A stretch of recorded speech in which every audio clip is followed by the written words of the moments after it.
주부에 보시면 변화 면역이라는 책의 한 부분을 제가 소개를 해놨습니다. 면역력. 우리가 지금 이 코로나 시대 때 면역력이 참 중요하다, 그런 얘기를 참 많이 하고 있지 않습니까? 그 면역력이라는 것은 무엇이냐면, 우리 몸에 병균이 들어오면 우리 안에 면역 세포가 있습니다. NK 세포, T 세포, B 세포, 이런 세포가 있는데, 그런 세포들이 이 병균을 이렇게 잡아먹는 것입니다. 공격을 해서 그 세포들, 나쁜 그런 세균들을 죽이는 것을 말하죠. 근데 우리 이런 면역 시스템에 오류가 생겨가지고 우리 몸에 좋은 것이 들어오는데도 그것이 나쁜 건 줄 알고 공격을 해가지고 몸이 과민하게 반응을 하는, 이런 것들을 우리가 이제 자가 면역 질환이다, 이렇게 이야기를 하고, 이래서 나타나는 증상이 무엇이냐면 이제 알레르기 같은 것이죠. 예를 들자면 우리가 이제 복숭아 같은 걸 이렇게 먹었을 때 몸에 좋은 것인데 얼굴에 뭐가 나는 분이 계십니다. 어떤 분들은 또 오징어를 드시면, 어떤 분들이 이렇게 오징어를 드시고 나면 온몸에 나는 분들이 있죠. 특별히 이제 땅콩 같은 것들은 잘못 드시는 분들은, 거기에 이제 이런 자가 면역 질환이 있는 분들은, 알레르기 있는 분들은 잘못 먹으면 죽기도 하는, 사망에 이르는, 그렇게 해서 목이 부어가지고 잘못되는 경우들이 있습니다. 이런 것들은 우리 몸에 사실은 그것도 필요한 것이고 좋은 것인데, 이 면역 체계가 면역이 잘못돼 가지고 잘못 알고 과잉 반응을 해서 몸을 해롭게 하는 것이다, 이런 것입니다. 변화 면역이라는 것은 무슨 말이냐면, 우리가 어떤 새로운 것을 받아들이고 새롭게 되는 것은 사실은 좋은 것임에도 불구하고 잘못 반응을 한다는 것이죠. 무조건 새로운 것이 들어오면 뭔가 부정적으로 반응을 하고 거부를 하고, 그래서 그 변화를 막음으로 인해서 우리의 삶을 더 힘들게 만드는 그런 것들을 분석해 놓은 책이 이제 변화 면역이라는 책입니다. 근데 과연 우리가 이 변화라는 것은 두려운 것인가? 변화라는 것은 우리가 힘든 것인가? 특별히 그러니까 나이가 들수록 우리가 이 변화를 두려워하고 변화하려 하지 않습니다. 아주 잘못된 지식이 있죠. 그것이 무엇이냐면, 나이가 들면 머리가 나빠지고 둔해지고, 그래서 새로운 것을 배우기에는 너무나 어려운 상태가 되는 것이 나이가 되는 것이다. 그런 잘못된 지식에 우리가 사로잡혀 있기 때문에 나이가 들수록 뭔가 새로운 걸 받으면 이 나이에 이걸 할 수 있겠어? 이 나이에 이걸 할 필요가 있겠어? 이렇게 생각을 한다는 것이죠. 특별히 이 많은 연구를 보면은 내가 나이가 들었다, 그렇게 생각하고 그렇게 말하는 사람일수록 훨씬 더 빨리 늙고 더 빨리 노화가 촉진된다. 그래서 여러분 주변에서 나이 들어 보인다, 내 나이가 몇 살인데, 이런 분들하고 같이 있으면 자기도 나이 들었다고 생각하고 더 빨리 늙는다. 그런 분들하고는 될 수 있으면 거리를 두시고, 만났을 때마다 난 더 젊어진 것 같아, 어제보다 나는 더 젊어졌어. 그리고 여러분 서로 만나실 때마다, 일주일마다 볼 때마다 아이고 일주일보다 훨씬 젊어졌네, 이렇게 인사를 하시는 겁니다. 일주일마다 훨씬 젊어졌다. 실제로 우리가 하루하루를 어떻게 사느냐에 따라서 조금 달라 보이잖아요. 제가 늘 젊죠, 그죠? 그렇죠, 그죠? 동의 안 하신 분 없죠? 젊게 살면, 젊다고 생각하면 젊어집니다. 여러분 기분이 좋잖아요, 그죠? 서로가 이제 긍정적인 에너지가 이렇게 서로가 막 흐르잖아요, 그죠? 잘못된 지식이 무엇이냐면, 사람의 인지 능력, 어떤 이런 뇌의 능력이 25세에서 30세가 되면 멈춘다, 그런 연구가 30년 전 연구가 있습니다. 그래프를 보면 이게 이제 30년 전에는 저게 이제 25세, 30세가 되면 우리의 인지 능력, 우리의 뇌의 능력이 저렇게 똑같아진다. 그게 한 30년 전 연구입니다. 근데 근자의 연구는 아주 많이 다릅니다. 근자의 어떤 그런 연구들은 우리의 어떤 뇌의 어떤 인지 능력이라는 것은 단순히 기억력만이 아니다. 이 뇌의 능력은 종합적인 판단을 할 수 있는 능력. 이게 이제 진정한 어떤 뇌의 역할이고 기능인데, 이 능력은 나이가 들수록 더 높아져 간다. 또 다른 그래프를 한번 보시면, 이 그래프는 아주 중요한 그래프입니다. 여러분 보시면 일정한 나이까지 다 똑같이 올라갑니다. 근데 제자리에 이렇게 쭉 가죠. 어떤 사람은 저 제자리에서 쭉 그냥 앉아라고 그 자리로 가는 사람이 있는 거예요. 근데 어떤 사람은 또 새로운 것을 받아들이고 자기 자신을 개발하면 더 올라가고 더 올라가고, 나이가 들수록 더 지적인 능력들과 어떤 판단 능력들과 뇌의 역할들이 더 강화돼서 더 많은 것들을 새롭게 잘 배울 수 있다 하는 것이 최근에 그런 연구 결과입니다. 여러분, 그릿지수라는 말이 있습니다. 그릿지수, 아주 중요한 말인데, 이게 이제 맡은 일을 끝까지 수행할 수 있는 능력, 이걸 이제 그릿지수라고 그래요. 이게 오바마 대통령이 연초에 연설을 할 때마다 몇 번을 사용했던, 그래서 아주 중요한 말로 지금 인식이 되고 있죠. 그래서 이 그릿지수가 높다, 아주 필요한, 아주 능력 있는 사람이다, 그렇게 받아들이는 말인데, 이 그릿지수는 나이가 들수록 높아져 간다. 나이가 들수록. 여러분, 지금 세계적인 부자이고 투자자이고 기부자인 워렌 버핏이라는 사람이 있습니다. 들어보셨죠? 그분의 나이가 몇 살이냐면 93세입니다. 93세. 근데 아직까지 왕성하게 투자하고 왕성하게 기부하고 왕성하게 아주 모든 것들을 잘하고 계십니다. 교황, 전 세계의 캐톨릭의 수장인 교황은 86세입니다. 전 세계 대통령, 그죠? 어떤 면에서는 가장 막강한 미국 대통령의 나이는 81세입니다. 요새 미국의 어떤 이 이유 때문에 자주 등장하는 제닛 앨런이라는 미국 재무국장이 있습니다. 그분은 77세입니다. 세계를 움직이고 있는 이 모든 사람들의 나이가 70, 80, 90입니다. 여러분, 빌 게이트라는 사람은 잘 아시죠? 그분이 68세이고요. 앙겔라 메르켈이라는 독일 총리는 69세입니다. 여러분, 톨스토이가 부활이라는 명작을 쓴 나이가 71세였습니다. 괴테가 파우스트라는 그런 불후의 명작을 남긴 것이 70세였습니다. 여러분, 철학자들 다 나이가 많죠. 물론 여러분, 젊은 지도자들도 많이 있습니다. 젊은 사람들 중에도 탁월한 분들이 많이 있죠. 그렇지만 단순히 나이가 들었기 때문에 안 된다, 그런 것은 잘못된 것이다 하는 것입니다. 그건 틀렸다, 그렇게 생각해서는 안 된다.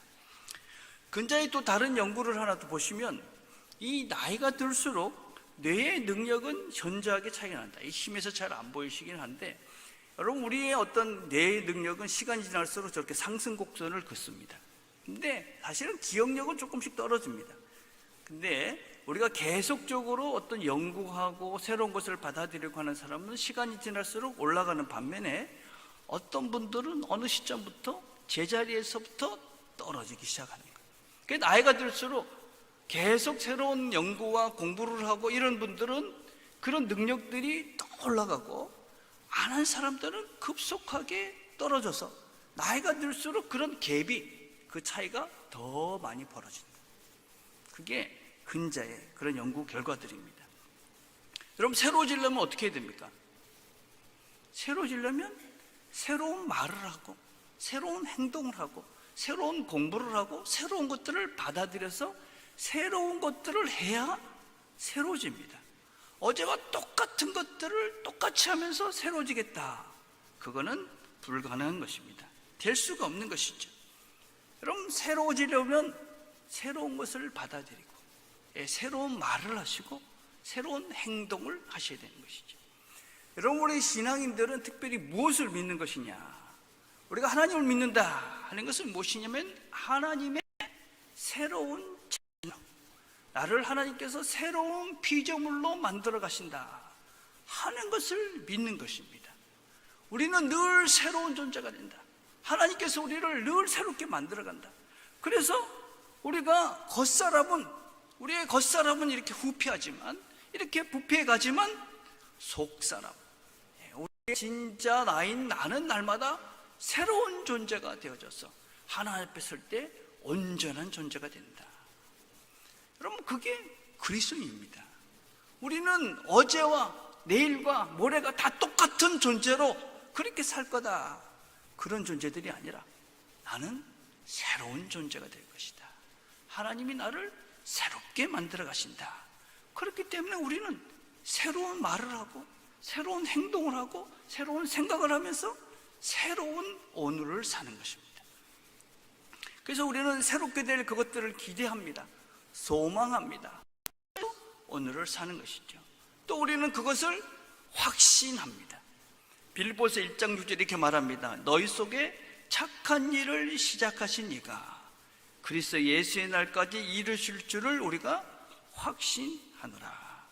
그 착한 일이 무엇이냐면요, 우리를 새롭게 만들어 가시는 그 일입니다. 하나님의 사람으로 온전해지는 그 일입니다. 예수를 닮은 존재로 새롭게 만들어 가시는 그 일을 하나님께서 시작하셨고 완전히 이루어 가실 것이다. 그거를 확신한다. 예수를 믿는다는 것에는 세 가지 시제가 있습니다. 시제. 과거가 있지요. 예수님께서 하신 일이 있습니다. 그리고 우리는 그 과거의 일을 믿고 예수를 믿었던 과거의 시간이 있습니다. 그리고 미래가 있습니다. 우리가 하나님 앞에 서게 되는 날, 온전하게 되는 날, 영원에 이르게 되는 날, 그 날 확정된 우리 모두의 미래, 우리가 이 땅에서는 죽음이라고 이야기하는 그것의 끝, 이 땅의 끝, 그러나 새로운 하나님 나라에서의 시작, 이런 확정된 미래가 있죠. 그 과거와 미래 사이에 지금이 있죠. 지금, 오늘이 있는 것입니다. 이 오늘 뭘 하는 것이냐? 오늘, 그 사이에 있는 그 오늘, 이 오늘 뭘 하는 것이냐? 하나님께서 우리를 하나님 원하시는 새로운 존재로 만들어 가신다. 에베소서 2장 10절에 이런 말씀이 있습니다. 우리는 그의 만드신 바라 그리스도 예수 안에서 선한 일을 위하여 지으심을 받은 자니 이 일은 하나님이 전에 예비하사 우리로 그 가운데서 행하게 하려 하심이니라. 이거를 새 번역에서는 좀 쉽게 번역은 이렇게 하고 있습니다. 우리는 하나님의 작품입니다. 선한 일을 하게 하시려고 하나님께서 그리스도 예수 안에서 우리를 만드셨습니다. 영어 성경은 We are God's masterpiece. masterpiece. 이 masterpiece라는 말은요, 걸작품이다, 그런 뜻입니다. 이 마스터라는 뜻과 피스라는 말이 합해진 것인데, 마스터, 주님의 손길이 닿아져 있는 그 작품, 그게 우리다. 하나님께서 만드신, 하나님의 손길이 닿아져서 하나님의 손길로 만들어진 작품들, 그게 누구냐? 우리다. 하나님이 우리를 만들어 가신다. 하나님의 솜씨가 들어간 그런 작품들, 그게 우리 한 분 한 분, 여러분들 모두 한 분 한 분이 그런 하나님의 위대한 작품으로 하나님이 우리를 만들어 가신다, 그렇게 말씀하는 것이죠. 여러분, 근데 그 과정이 만만치는 않죠. 그 과정 중에 우리는 깎이기도 하죠. 잘리기도 하고, 힘이 들죠. 하고 싶지 않은, 또 당하고 싶지 않은 일들도 당하면서 우리가 그 과정 중에 있습니다. 그러나 우리는 확신하는 것이죠. 하나님이 나를 멋진 존재로 만들 것이다. 내가 하나님 앞에 서는 그때까지 내가 멋진 존재가 돼서 그 앞에 서게 될 것이다. 나뿐만 아니라 내 자녀들도, 내 배우자도, 내 부모님도, 내 친구들도 하나님께서 이 사람들을, 나를 포함해서 이 사람들을 멋진 작품으로 만들어 가신다. 혹시 힘든 중에 있더라도 안심하십시오. 우리는 하나님의 손길이 닿아져 있는 하나님의 걸작품들이다.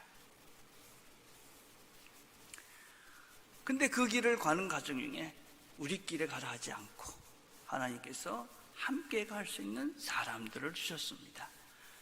7절에 이렇게 말하죠. 내가 너희 무리를 위하여 이와 같이 생각하는 것이 마땅하니 이는 너희가 내 마음에 있음이며 나의 매임과 복음을 변명함과 확정함에 너희가 다 나와 함께 은혜의 참여자가 됨이라.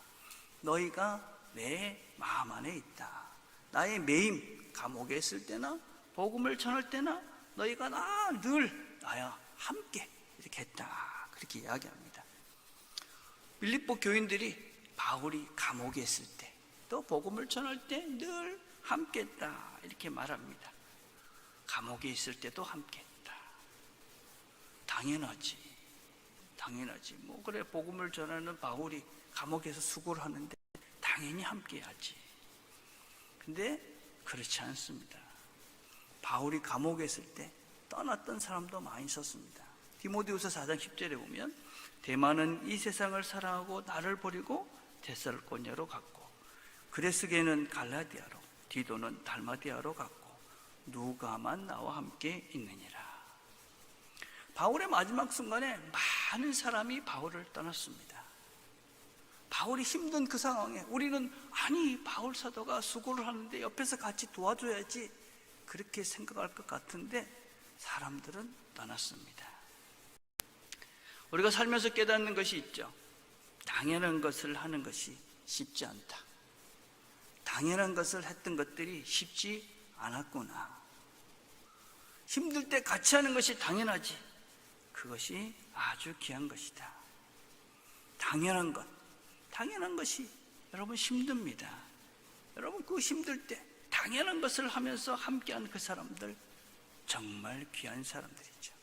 그런 사람들에게 감사하며 사는 사람이 정말 복된 사람이죠. 힘들 때 같이 할 수 있는 사람, 힘들 때 같이 해주는 사람, 당연한 것을 함께하는 사람들, 그게 귀한 사람들입니다. 그런 사람들을 하나님께서 우리에게 주셔서 이 길을 함께 가고 있는 것입니다. 근데 그 일이 은혜에 참여하는 것이다 그렇게 말합니다. 바울이 여기서 말하는 은혜라고 이야기할 때 이 은혜는 어떤 감성적으로 눈물을 한번 흘리는 그런 감정적인 것을 말하는 것이 아닙니다. 바울에게 은혜는 사도직, 하나님의 일을 말합니다. 로마서 15절에 보면 하나님께서 내게 주신 은혜, 또 고린도서 3장에 보면 내게 주신 하나님의 은혜, 갈라디아 내게 주신 은혜를 알므로, 여기서 이 은혜라는 것은 하나님께서 은혜를 베푸셔서 나에게 주신 하나님의 귀한 일을 말합니다. 은혜라는 것이 무엇이냐면 하나님께서 나에게 아무런 조건 없이 나를 구원해 주셨다. 그것에 대한 깨달음이죠. 그죠? 우리는 그 은혜로 하나님 나라에, 영원한 하나님 나라의 백성이 되었고 영생을 얻게 됐습니다. 내가 하나님 나라의 백성이 되었다, 하나님을 알게 되었다 하는 순간 우리 모두에게 반드시 일어나야 되는 두 가지 증상이 있습니다. 첫째는 하나님을 의지해야 되겠구나. 하나님을 의지해야 되겠구나. 내가 이 땅을 살면서 내 힘으로 할 수 없는 것들이 너무 많구나. 할 수 없구나. 하나님이 필요하구나. 그래서 하나님을 의지할 수밖에 없습니다. 또 하나는 내가 하나님께 순종해야 되겠구나. 내 힘으로 안 되는데, 내 방법으로 안 된다는 것을 깨달았기 때문에 은혜가 필요하구나. 하나님의 뜻, 하나님의 말씀대로 내가 순종하며 살아야 되겠구나. 그런 결심과 또 그런 결단을 할 수밖에 없습니다. 여러분, 우리가 그것들을 결심하고 결단하면 우리가 깨닫게 되는 게 있는데, 그게 무엇이냐면 하나님이 내가 하면서 살 일을 주셨다는 것입니다. 내가 뭘 해야 되는 존재인지를 깨닫게 됩니다. 여러분, 우리가 하나님을 제대로 알고 하나님을 의지하고 또 하나님께 순종해야 되겠다, 그렇게 하나님 앞에 내 자신을 온전히 믿음의 자리로, 은혜를 알고 그 자리에 가면 내가 뭘 하면서 살아야 되는 존재인지에 대한 깨달음들이 시작됩니다. 뭘 해야 되는가? 그걸 우리는 다른 말로 소명이다 그렇게 이야기합니다. 여러분, 조금 더 설명을 하면 소명은 두 가지가 있어요. 그건 특별 소명이라는 것이 있는데 그건 직업적 소명이에요. 모든 그리스도인이 가져야 되는 소명이 있는데 그게 일반적 소명이라고 그래요. 그건 뭐냐면 예배하고 기도하고 전도하고 봉사하고. 그래서 우리 모든 그리스도인들은 직업이라는 그런 측면에서는 다양하지만 우리가 그리스도인의 삶으로서의 모두가 해야 되는, 당연히 해야 되는 것들이 있어요. 그거를 우리는 하고 싶고 하면서 살아요. 이게 소명이에요, 소명.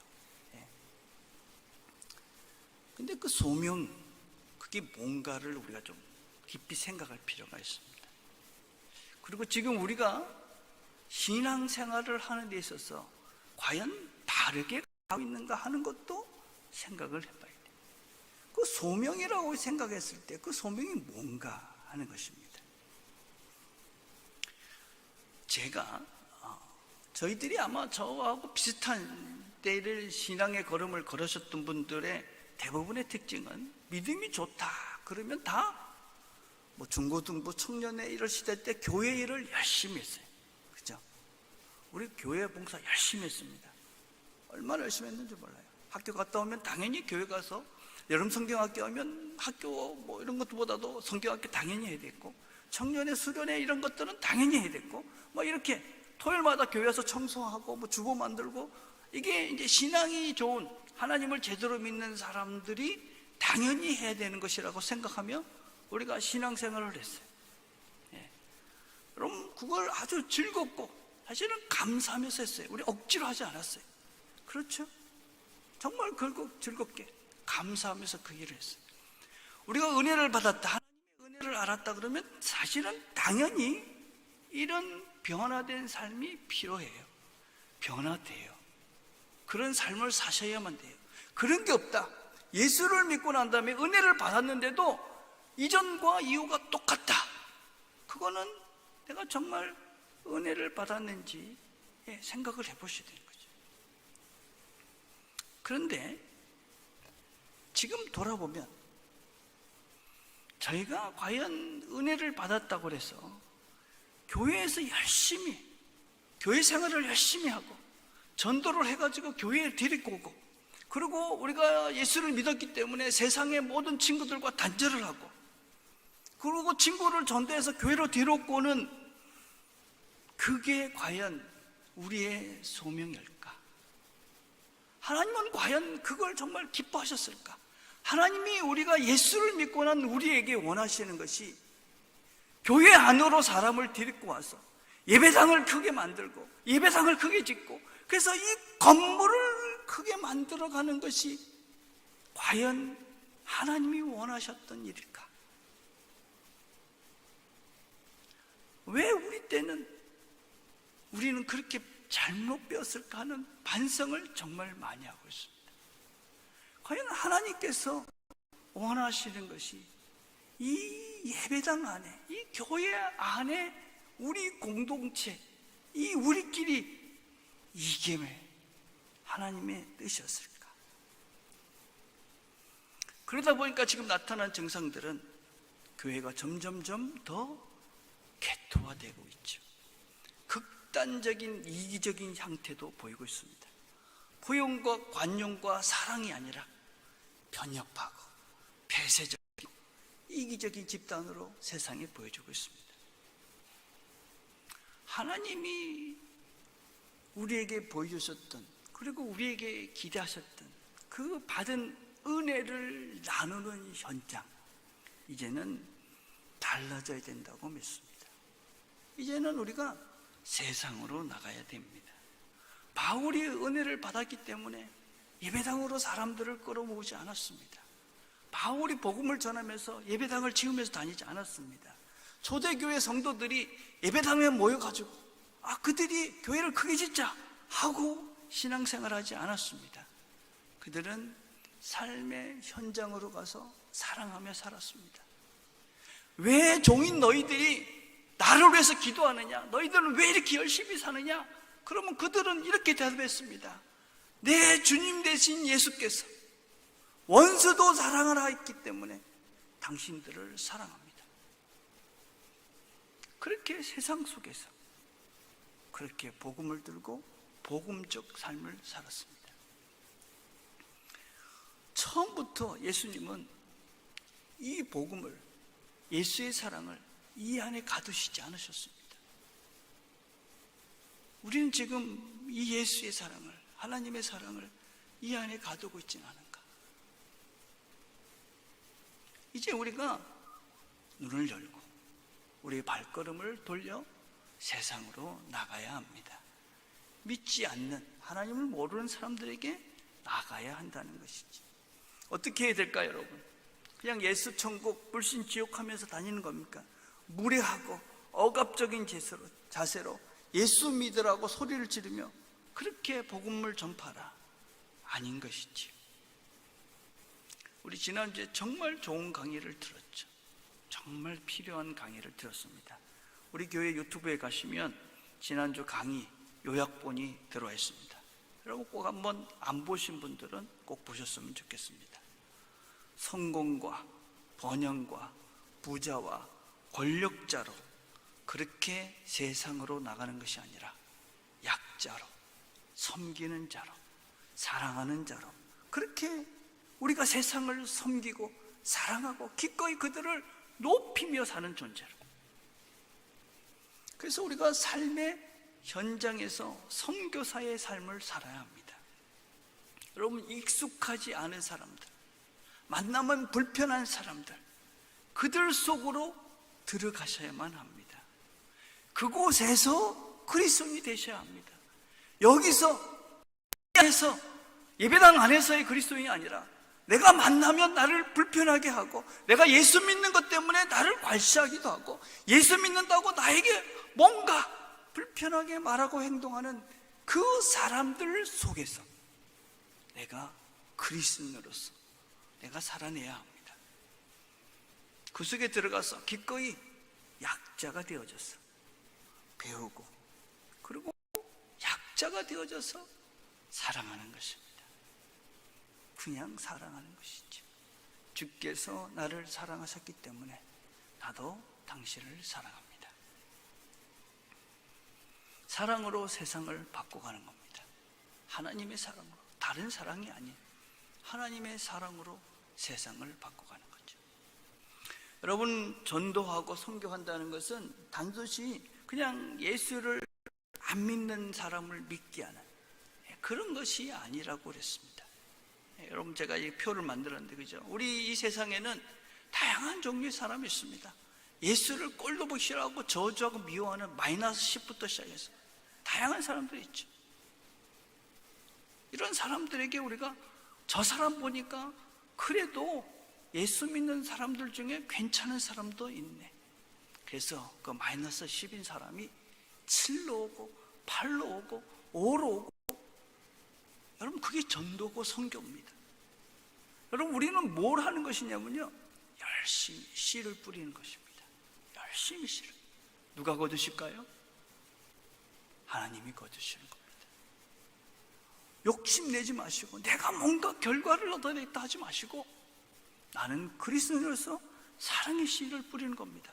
예수의 이름으로 세상에 나가서 그리스도인답게, 예수님답게 삶을 살아내는 것입니다. 그러면 주님께서 거두시는 것이죠. 주님께서 우리를 아무런 조건 없이 은혜로 사랑해 주셨기에 우리도 그냥 사랑한다. 그래서 예수의 사랑이 세상을 바꾼다. 이게 하나님의 성경이며 하나님의 은혜를 나누는 것입니다. 여러분, 우리는 세상에 영향을 받는 존재가 아닙니다. 세상에 영향을 받아서 부패되는 존재가 아닙니다. 여러분, 명심하십시오. 우리는 세상 때문에, 세상과 함께하면서 부패되는 존재가 아니라 세상과 함께하며 세상을 거룩하게 만들어가는 존재들입니다. 세상을 거룩하게 만들어가는 존재, 그게 우리입니다. 우리가 아니면 세상이 부패될 수밖에 없고 더 악해질 수밖에 없습니다. 우리가 예수의 사랑으로 세상을 거룩하게 사랑의 나라로 만들어가는 겁니다. 그게 우리의 삶입니다. 쉽지 않습니다, 여러분. 쉽지 않죠. 선교사의 삶이 쉽지 않죠. 선교사 쉽지 않습니다. 그러나 그게 우리의 정체성이다. 은혜를 받았다. 은혜를 안다. 그리고 바울은 기도합니다. 어떤 마음으로 기도합니까?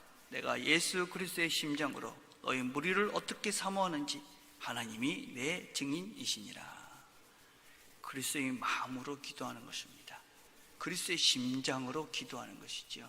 그러니까 내 이기심과 내 욕망과 욕심을 가지고 기도하는 것이 아니라 그리스도의 마음으로, 그 사랑의 마음으로 주께서 원하시는 것이 무엇인지 그것을 마음에 품고 기도합니다. 뭐라고 기도합니까? 내가 기도하노라. 너희 사랑을 지식과 모든 총명으로 점점 더 풍성하게 하사. 사랑이 더 풍성해지기를 기도합니다. 여러분, 빌립보 교인들은 사랑이 많은 교인들이었습니다. 그들은 참 힘들고 어려웠지만 열심히 연보를 해서, 그래서 바울을 도왔던 사람들이 빌립보 교인들이었습니다. 사랑이 있던 사람이죠. 그런데 그 사람들 안에서 여전히 분쟁했습니다. 서로가 다투었습니다. 싸움도 있었습니다. 다른 방법이 없었습니다. 무슨 방법이 있느냐? 사랑이 더 풍성해지는 것입니다. 사랑이 풍성해지면 그 모든 문제가 해결이 됩니다. 우리 안에 문제가 생겼을 때 다른 것이 문제가 아니라 부부간에 문제가 생겼습니다. 부모와 자식 간에 문제가 생겼습니다. 교인 간에 문제가 생겼습니다. 무엇이 문제냐? 사랑이 문제입니다. 사랑을 위해서 기도하시고 더 사랑하십시오. 그럼 문제는 해결이 되는 것이죠. 근데 여러분, 이 사랑을 하는데 무작정 하시면 안 됩니다. 사랑에는 반드시 지식이 필요합니다. 바른 사랑을 하셔야 되는 거죠. 무조건 준다고 되는 것이 아니고 무조건 희생한다고 되는 것이 아닙니다. 지식이 있어야만 합니다. 지식. 예. 여러분, 변화 면역이라는, 제가 처음에 주부에 있는 책에서 보면 한 연구를 이렇게 소개하고 있습니다. 심장병, 그러니까 이 담배를 피면 곧 죽게 되는 그런 사람들을 대상으로 해가지고 자기의 케이스들을 다 설명하고 금연 교육을 했습니다. 금연을 하지 않으면 너 죽는다. 진짜 곧 죽을 수도 있는 그런 사람들을 대상으로 금연 교육을 했는데, 그 중에 금연에 성공한 사람들이 7분의 1밖에 되지 않았습니다. 15%가 되지 않았습니다. 그래서 이 사람들이 다시 연구를 했습니다. 도대체 이 사람들이라면 죽는데, 과연 이 사람들이 무지해서 그런가? 아니면 간절히 열망함이 없어서 그런가? 왜 이 사람들은 이렇게 하면 죽는 그런 아주 위험한 상태인데도 금연을 하지 못할까? 이 연구에서 내린 결론은 무엇이냐면 사람마다 다르다는 것이었습니다. 이 사람들 각각이 금연을 할 수 있도록 하는 방법에 있어서는 다 케이스가 다르기 때문에 다르게 접근을 해야 됩니다. 결국 그 사람을 알아야 되고 그 사람에 대한 바른 이해가 있어야 바른 처방이 나온다. 그래서 사람이 더 중요하다. 사람을 더 알아야 된다. 여러분, 우리가 사랑하기 위해서 필요한 것은요, 이렇게 모두가 할 수 없는 것이죠. 우리가 너는 되는데 왜 너는 안 하냐, 그렇게 하시면 안 된다는 거죠. 옆집 아는 그렇게 하는데 왜 우리 아는 안 될까? 사람이 다른 것이죠. 사랑의 방법도 달라야 되고 그 사랑을 바르게 하기 위해서는 바르게 아셔야 됩니다. 지식이 필요한 것이죠. 서로 깊이 아셔야 됩니다. 우리 만남 모임을 하잖아요. 여러분, 이건 서로를 깊이 알아가는 시간이죠. 근데 서로를 깊이 알아간다는 것은요, 사실은 나를 확장해가는 시간입니다. 내가 너를 안다는 것은, 한 사람을 안다는 것은요, 그냥 한 사람 이름을 아는 것이 아니라 그 사람의 인생을 아는 것이고 그 사람의 생각을 아는 것이고, 한 사람이 온다는 것은 그 사람의 인생 전체가 오는 것입니다. 내가 그 사람을 깊이 안다는 것은 그 사람의 인생의 깊이를 내가 아는 것이고, 내 인생의 깊이가, 내 삶의 넓이가 풍성해지고 넓어지는 것이지요. 그래서 여러분, 깊이 있는 대화를 나누십시오. 서로가 서로에 대해서 깊이 있는 대화를 나누며 우리의 삶의 폭이, 인생의 깊이를 더해가시는 겁니다. 그게 지식입니다. 지식. 서로를 깊이 알아요. 총명이 필요합니다. 총명이라는 것은 파사 아이스데시아라는 말입니다. 선택의 갈림길에서 선택을 해야 되는데 어떤 것이 올바른 선택인가라는 것을 판단할 수 있는 능력을 말합니다. 총명. 우리는 무슨 능력이 필요하느냐? 성경적으로 바른 판단 능력을 키우는 것입니다. 여러분, 이런 판단 능력은 하루아침에 만들어지지 않습니다. 이건 해야 될 것인가? 안 해야 될 것인가? 이런 말을 해야 되나? 이런 행동을 해야 되나? 하는 것들에 대한 그런 능력들이 하루아침에 만들어지지 않습니다. 그래서 우리가 날마다 행복한 묵상을 하면서 끊임없이 성경적 원리를 배워가는 겁니다. 여러분, 그런 깊이가, 그런 우리의 저수지가 넓어지지 않으면, 우리가 그런 시각들과 하나님 말씀에 대한 바른 원리들이 없으면 판단을 받을 수가 없습니다.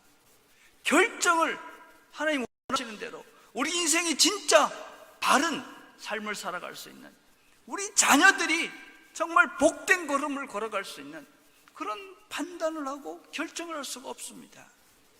그래서 여러분들이 말씀을 배워가는 겁니다. 성경적, 제가 늘 표현하는 말이 있죠. 신앙 상식이 자라가셔야 돼요. 신앙적 원리, 이걸 바로 우리가 알아야, 여기서는 이렇게 하는 것이 바르게 사랑하는 거구나, 이런 말을 해야지 내가 올바르게 자녀들을 사랑하는 거구나, 분별이 되고 판단을 하고 결정을 하는 것입니다. 그렇게 우리는 서로 배우고 사랑하면서 새로워지는 것입니다. 속 사람이, 우리의 일이 새로워지는 것입니다. 그래서 우리의 말과 행동이 새로워지는 것이고, 그렇게 우리는 날마다 하나님의 걸작품이 되어져 가시는 겁니다. 이 한 주도 우리를 새롭게 만들어 가실, 빚어 가실 그 하나님을 기대하시면서 날마다 새로운 존재로 새로운 날들을 살아가시는 저와 여러분이 되시기를 주님의 이름으로 축복을 드립니다.